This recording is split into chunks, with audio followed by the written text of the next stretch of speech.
can you hear us okay? Is everything all right? Yeah, perfect. Great. Okay. So let's make a start. Thanks everybody for coming on a Friday as well. It's yeah, we will finish at 3 today. We will finish at 3. Yeah, that's the plan. So that's the commitment. We'll finish at 3. Oliver has also kindly offered, if anybody, we can either do it at lunch, or if anybody has got a bit of time at the end, if you would be prepared to like capture a testimonial for what you've found about the course, what's been most valuable, at some point, if anybody's up for that, please let us know, and we'll kind of capture a short video. Nothing too strenuous or onerous, but just we'd love to do, because we just passed the halfway mark, so we'd love some comments on how you found it, what changes you've made, what impact you think it's making for your business as well. So no pressure, but if you would be prepared to do that today, I would be incredibly grateful. I don't mind doing it, Justin. Obviously, it's not going to work brilliant with me not being there, but maybe I'm in the office the week after next, so while I'm in the office in a work environment, I can get someone to record me and I can just send it to you, if that's all right. Oh, if you don't mind, Stancy, that would be great. Yes, please. Thank you. Yeah, excellent. Thank you very much. Super. Okay, let me share my screen, because I don't think you can see my screen yet, Stancy, can you? No, I can see half of it behind you. Ah, of course. Yeah, hold on. So is that better? Yeah, perfect. Excellent. Okay. Super. Okay, good. So, trick I learned from Nicola's boss, actually. When you've got your digital pointer, when you're not using it, turn one of the batteries around so it doesn't drain itself. But then you've got to remember to turn it back on when you come back to using it. Okay. Go on. Yeah, that's it. Hold on a sec. Let me minimize that. Right. Okay. Oh, the pointer doesn't, but hopefully the slide turner, slide turner bit works. But you're right, you can't get the infrared pointer to work on the slides, only on like a whiteboard or stuff. Okay, so 10:15 on a Friday morning. Just if you need a moment, because everybody's normally kind of racing between one thing and another. If you need a moment, just capture any thoughts, anything that's going on in your head. Feel free to take a note. If there's anything you need to follow up with, any conversations you need to have, anything that's just bubbling away, feel free to capture it. If not, take a moment to pause and just remind you of our beginner's mind principle. So today we're going to cover some interesting stuff around coaching, and we'll continue our program kind of roadmap. But if there's kind of way to just prime yourself in advance, think, okay, today is all about knowledge. You're building on your knowledge, skills and experience, and using the skills, knowledge and experience of people in the room. And some stuff is going to come up. It will land differently for each of us, because it always does, because you're all dealing with slightly different situations in your business and in your teams. But just be open to the possibility. And this group are anyway, but I like to start with that because it also reminds me to do the same. Okay, contracting. So most important parts for us are confidentiality. So if we get into coaching situations today, hopefully you've all got something you've brought with you as a topic, so that you can work with the other person to coach on. And the way that this will work when we get to this part, we'll probably do it from lunch, just after lunch onwards, is to brief the other person on the situation and then get the other person to act like the person you want to coach. So not to give you an easy time if the person you need to coach doesn't give you an easy time. You see what I mean? So think about the situation and really use that as an opportunity for you to get the skills. And as you go through that situation, that conversation, if we'll talk about it later, but you can press the pause button. So you can say, "Oh, just give me a moment. I need to think about the next question. I need to think about how I handle that response," or whatever. That's fine. But it gives you this kind of safe environment for coaching, especially around difficult conversations. And the more difficult the conversation you've got to coach around, the more important it is to feel prepared. We'll as we normally do, we'll take plenty of breaks during the day. Whenever we feel like we need just a leg stretch and a bit of a recharge or a comfort break, we'll do that. And because today we're doing some coaching, Stancy will work out who goes with you. Maybe we'll probably, is your other room free all day? Yeah. So so when Tim and you do that, maybe we'll put you in a different breakout room and you could perhaps go into that room and do it with Stancy in the separate room, if that works for you. And then I think we're an even number other than that, aren't we? Yeah, we are. Yeah. So, and even though you don't all have your accountability partners, we'll just, because Matt, you're with Erin, aren't you? Who else is missing? Maria's with Oliver. John. Oh, so there you go. So Matt will partner you with Nicola for today, if that's all right. Cool. Yeah, great. And we've got an agenda, so we'll stay on track. But ask if the stuff comes up as we're going through the content, just feel free to stop me and ask questions as we go along. And you've got all got your laptops and iPads and stuff, so capture your key takeaways as you're going through it. And we've got all of our workshop learning outcomes. Today's really about the coaching process. Okay, so the principles of coaching, a couple of models that we'll look at today that help us to have a frame of reference for a coaching conversation. And when I first learned these models, they were really useful. So hopefully you'll find the same as we go through today's session. You know about your accountability partners. Accountability partners still going okay? Yes, but Erin and I have dropped off right after the last since before Christmas. And we were supposed to have a call last Friday, and I got sidetracked with something else, and we just didn't catch up. So we've tried to phone each other and literally just not been able to connect. Just missing each other. Okay. But you're okay to pick that up, Matt? Yeah. Just so we haven't actually had a proper decent conversations before Christmas. Okay. Well, as long as you're okay to pick it up, that's good. Yeah. Everyone else okay? Everyone else is conversation? Yeah, I've seen John at a meeting. I had a brief conversation, but when he gets back from yeah. Excellent. Good. Abby, all right? Chris, all right? Yeah, we did one. Yeah, we haven't spoken since Chris. Yeah, then. Okay. Well, that's the good thing about having these frequent meetings, because at least we kind of gets you to remember to do it, bring it back on track. And the final thing we'll do today is get you just to book that next meeting so that it just maintains this momentum that we're building throughout the year-long program. Okay. We are literally, this is month 7. So past the halfway mark for today's session. Interesting, it's gone so quick, isn't it? It was July last year that we met in London at Odeon with Rhea and the team. Yeah. It's like, it really does feel like a couple of weeks ago rather than 6-7 months ago, isn't it? It's amazing, isn't it? Okay, so you're still working with your accountability partners. Thank you. Just keep on that. I mean, this is just a great opportunity for you to really think about accountability outside of anyone else having to make you do it, just leaning into it with your partners. And always be focused on what are the key actions and improvements that you're looking to make. And it's all about progress. It's not about, there's this principle I like to think about: progress, not perfection. Right? No one's perfect. None of us are ever going to be perfect. As much as I would love to be, none of us are ever going to be perfect. But as long as we feel like we're making progress in the right direction, that is all that really matters. And then this frequency of review. So you can figure this out for yourselves. I know you've got busy calendars and commitments, but the more often you review, the more frequently you keep these conversations going, the more progress you'll make. Sermon over. Okay, so remember, right at the start, we talked about a couple of things around your role. We talked about what motivates you and ignites your passion. We talked about why it's important that you succeed. And we did that, remember, to remind ourselves that sometimes we have to reignite that passion for our work, for our business, for our teams, for the customers, for every part of our job, because it's really easy over time for us to get worn down. Because we're all busy, right? Especially just before Christmas. I don't know about any of you. Just before Christmas, I had a really busy run in, and I even working like right up to the day before Christmas Eve. And I got off at Christmas, and it was like a bit of a head spin. But also, then your energy just starts to drop, and then you have a bit of time off, and you come back in January. You're like, most of us have like responsibility for a number in our business. If not all of us, like we all have all of us have a responsibility for a number. And it's great because with that responsibility comes a sense of ownership. It's also quite daunting that when you get to January, it's like someone zeroes the clock again. Here we go again.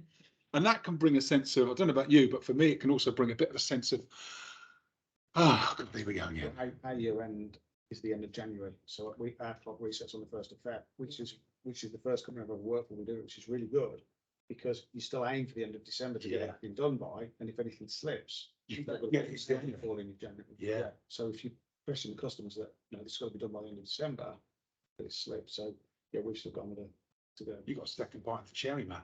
theoretically. we're all very I'm jealous. done with all my stuff. I'm done with all my, there's nothing left to do for the next 11 well, there is. Nothing to do. We've got kick off in it. So it's like, You're going to go again then, yeah. So you've got that month delay Yeah. we've all had in January. You've got it covered in February. But there's something about that, and reminding ourselves. I have this conversation with myself on a regular basis because it's human nature that our energy goes up and down in waves. And then over time, your enthusiasm, engagement, and motivation goes up and down in waves, right? It's natural. So it happens to us, it happens to our teams. And as leaders of organizations, it's really important that we manage that energy, because if the minute we start to drop, our team sense it. They're like, oh, what's wrong with Justin?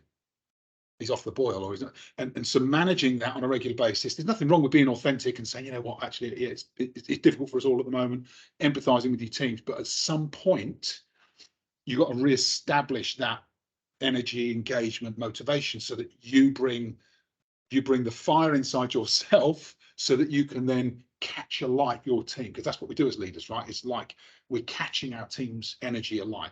It becomes contagious. So we'll always start with this. It's a reminder to us, right? Let's reignite ourselves on a regular basis, so that we catch the wave on the way down and bring it back up. Yeah.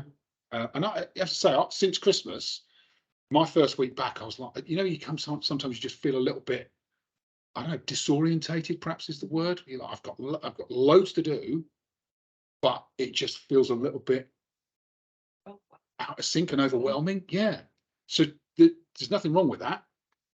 In those situations, it's about regrouping, having a conversation with yourself, reminding that it's about repriming. It's getting clear on priorities. It's going back to, and this is the conversation, believe it or not, I had with myself like first week of January. I'm like, right, remember why you do it.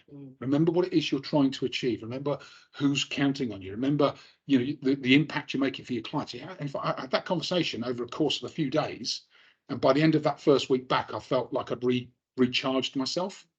I didn't do it over Christmas because I didn't want to think too much about work. But we do have to bring ourselves back to this principle for lighting ourselves up from the inside out. It's really, I remember when I first learned this, and it became a bit of a cycle for me, and it's just really powerful. So I'd share that with you just from my own experiences. We have our toolkit. So you've been working through, hopefully you've had a chance to kind of continue to work through the toolkit documents. Today we will look at the coaching element. So we'll look at listening.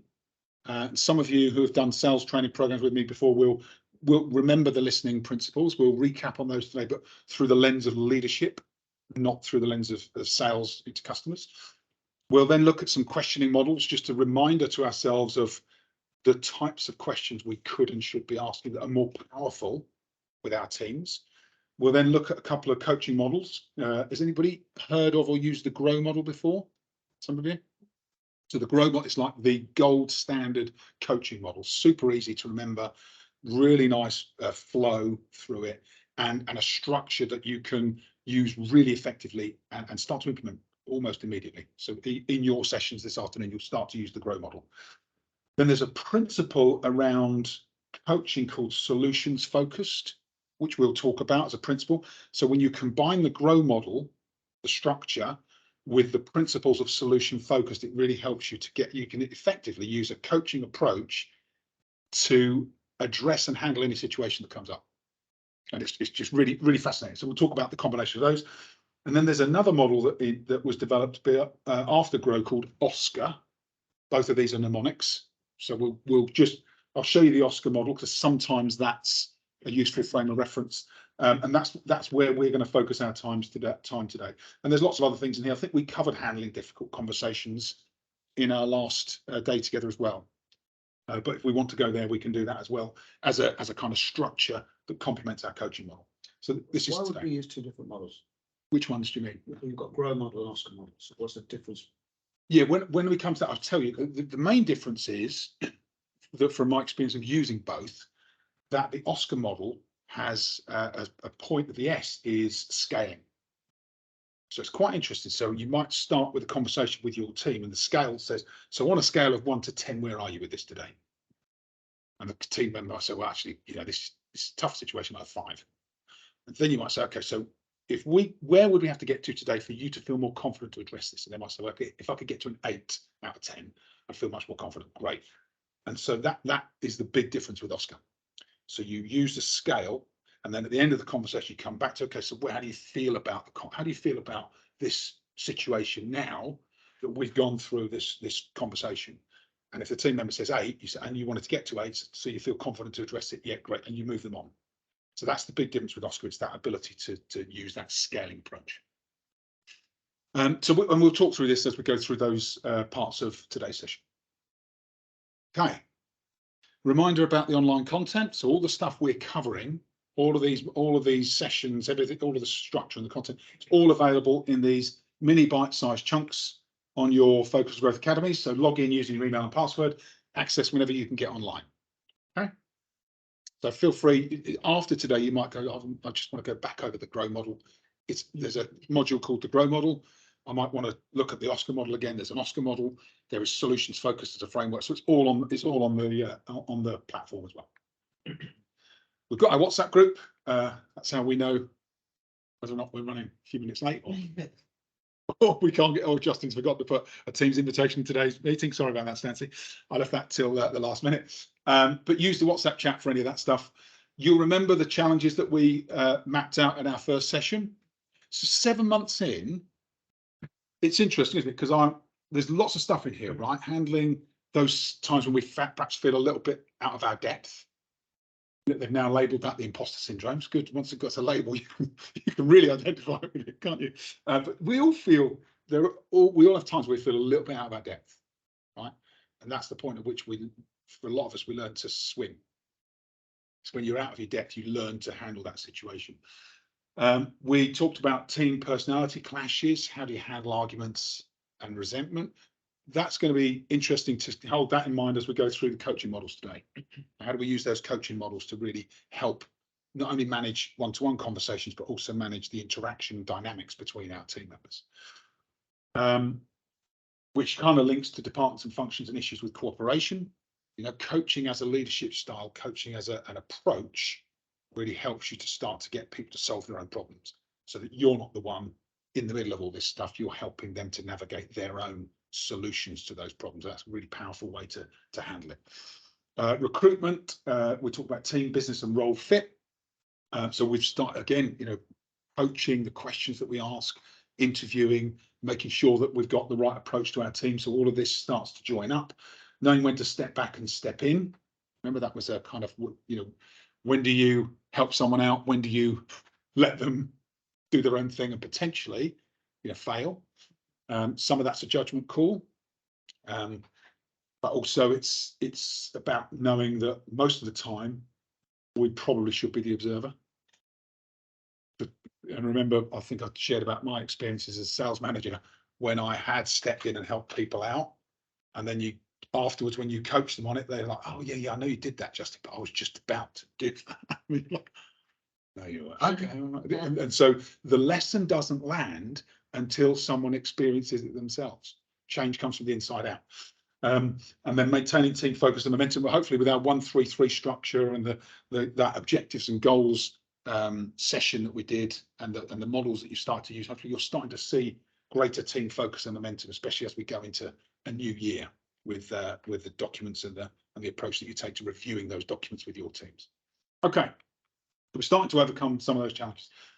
I'll whistle through this. The mindset first, priming ourselves is what we've kind of where we started, building a plan that helps us to think strategically about the business, tactically about the actions, about what our team are doing and what we're doing as leaders. So that kind of 4-blocker, thinking about those 4 key areas of strategy and tactics. Thinking about the 5 key principles of leadership.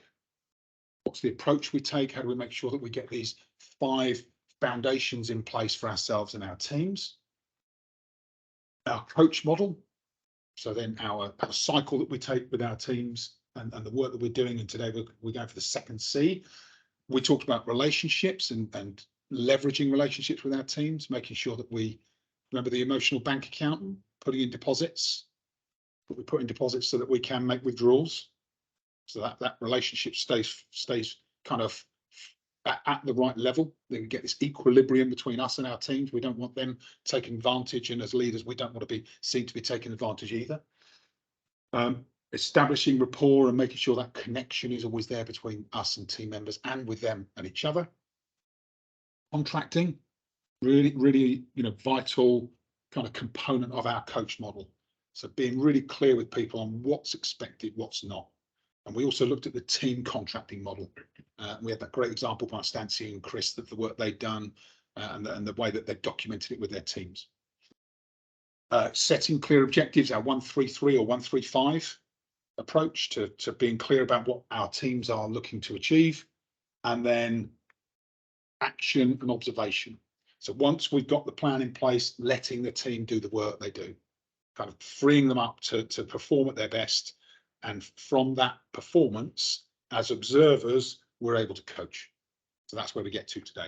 We've used that what we call it 1-3-5 plan. Yes, as the main KPIs now for the team. Excellent. We recently had the meetings and stuff, so set that for this year, and I think it's going to work really well. And they love it. They were like, "This is brilliant. It's really structured. Like, we get it. It's pretty straightforward what we need to do and follow. We've scheduled them to check in. We have a quick peek every couple of weeks, but then have a proper one every month. Brilliant. But yeah, the guys really been positive about it. Right. I've got my sales meeting next Thursday, and I'm going to do it then. Yeah. I did mine as a negotiating tool for a pay rise during my, so I got my PDR coming up at the end of this month or early February, rather than using our company very old fashioned kind of documents. I'm going to go, well, actually, based on what the objectives were for the year, this is the tool that I've used to keep myself on track. Brilliant. And you can see clearly what you have probably achieved, and it's good for salvage troops. Tracking your own performance and demonstrating where you've delivered in line with your expectations and goals. That's been really useful.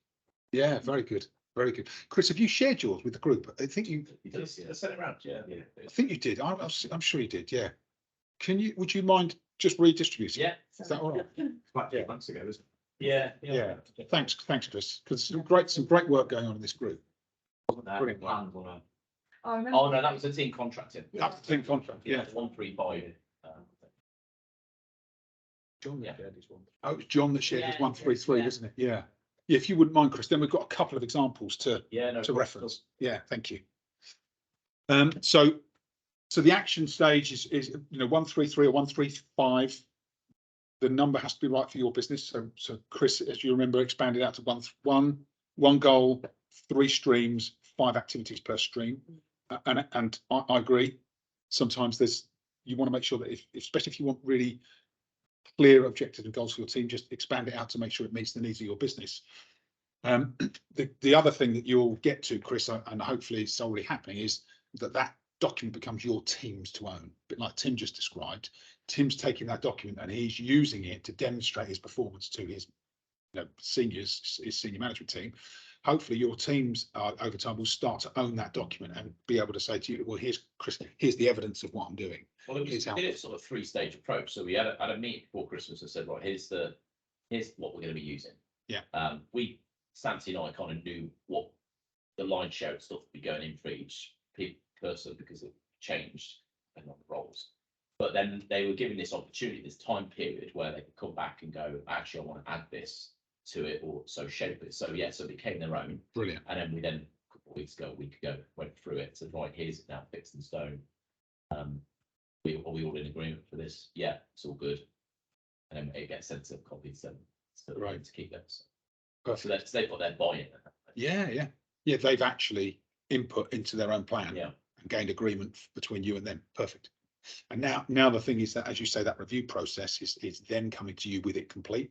Yeah. So that your conversation then is about how they're performing against the expectations, and the document just becomes a simple way to track it. Yeah. It's going to become part of, we're doing the appraisals through that platform. I told everyone about the Jarvello platform. We're doing them in a couple of weeks. And the 1-3-5 plan is going to be part of their KPIs and objectives for next year. So it'll be nice to have a line that they've agreed to, rather than us just setting them. It'll be like a line on their sort of objectives, KPIs that they've sort of signed off and said, yeah, I agree to this, I'm going to work to meet this. And then, the other sort of KPIs will be sort of fairly standard, but it's nice to have them involved in that as well as part of their appraisal. And then obviously towards their bonus, the end of year bonus as well. Yeah, great. Yeah, And great. the contracts incorporated into that as well. So in their sort of personal bit, it's the last point. It's like, everyone's got to adhere to the contract. We all Signed off. signed. Yeah, So we've got the sort of total agreement there. So again, yeah. You've joined up all the dots. yes. Joined up all the dots. Yeah. Brilliant. Well, yeah, I'd love to see a copy of your 135. Thanks, thanks, Chris. That's great. Excellent. Good work, Chris. Good work, Nancy. Nancy, I'm going to move you to here because I don't know how easy it is for you to hear when the room speaks. Is that all right? Because you can see the screen in the background, can't you? Yeah, let me do that. Now, hold on, down. If you tilt, That- yeah, and then I just feel like I'm sat in the room now. Yeah, is that better? That's better. Yeah. Yeah, there you go. I'll be looking at mine. Thank you. Right. Okay. Perfect. Good. So, coach. So, our roadmap, action, coach. We'll talk about questioning and listening. We'll talk about coaching models. And then in the next session we're together, we'll kind of join it all up and look at this final stage around development planning. How do we start to have a conversation that gets the team thinking bigger about their future? And for us, how do we start to take an approach that's really structured around your development and growth for the future? And we can also look at the succession planning document in there as well. How do we start to map the organisation, think about future roles, key people, keep them engaged and motivated in the future of our organisation that we start to build together. Okay, so that's our roadmap. We talked about plan framework. We talked about the coaching leaders model. We talked about 3 foundations of high performance. I say this not just for you, but for your team. So remember, psychology and confidence is really important for people.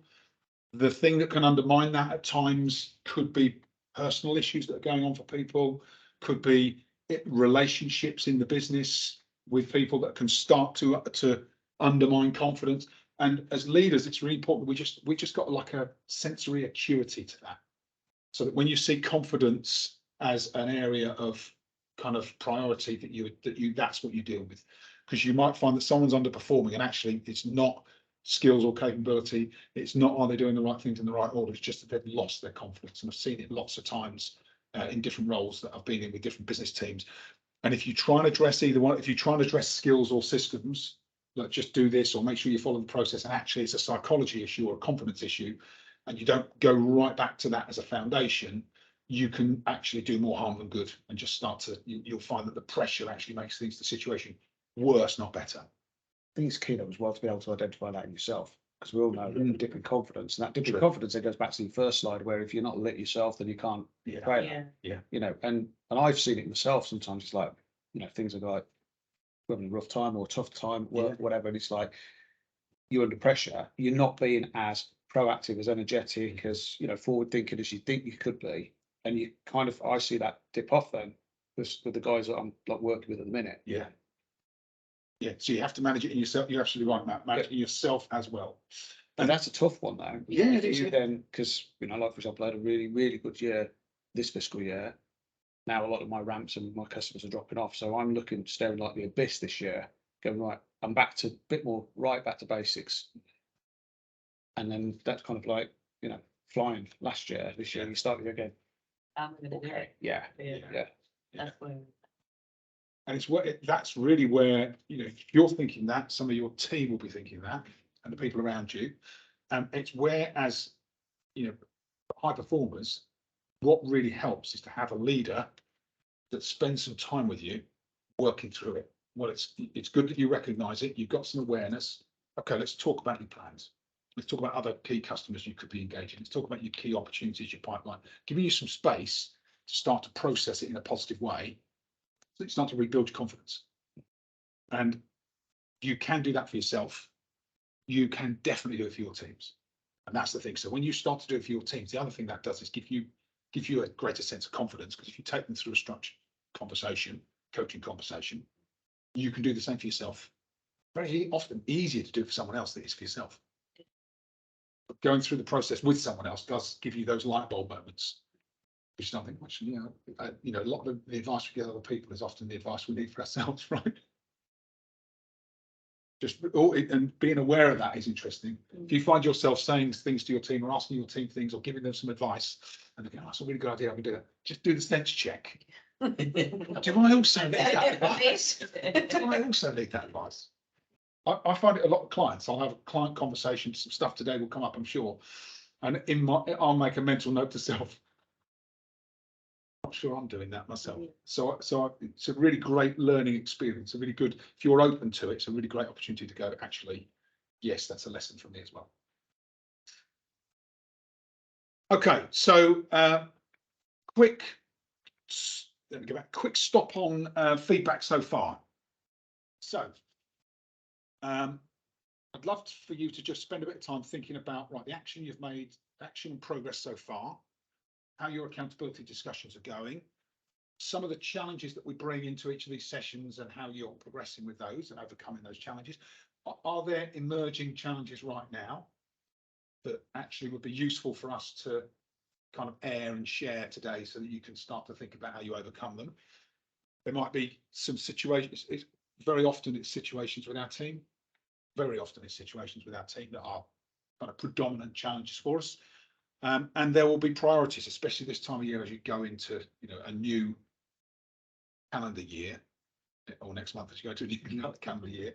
It will start to, there'll be priorities you think, yeah, I need to get a greater sense of these. So quick conversation with whoever's next to you. You don't need to do your accountability part, so whoever's next to you. And someone perhaps wants to pick up a conversation with Stancy. Who wants to pick up Stancy? Tim, do you want us to pick up? Yeah. I was going to say anyone. Yeah. If you're all right to come and sit. Yeah. Tim's going to come and sit down here. I'm with the coat. Yeah. And then, so any of these things, you don't have to address all of them, but just some thinking about where you are coming into today's session. And then once you've done that, we'll have 10 minutes on this, just have a discussion about where you are on it. Because this will help you to think about today's session and what you're going to cover, not just in the coaching, but also as part of the discussion today. Okay? How's you, Stanley? I'm going to move here. Hi. How you keeping? You all right? Yeah, good, thanks. You? Yeah, I'm good. I'm good. Can you see me on the screen still? No, I can see you. Well, I can see the presentation, but I can see you as well. Don't worry. Oh, hang on. I'm just going to let my dog out quickly. He's whinging. Yeah, no worries.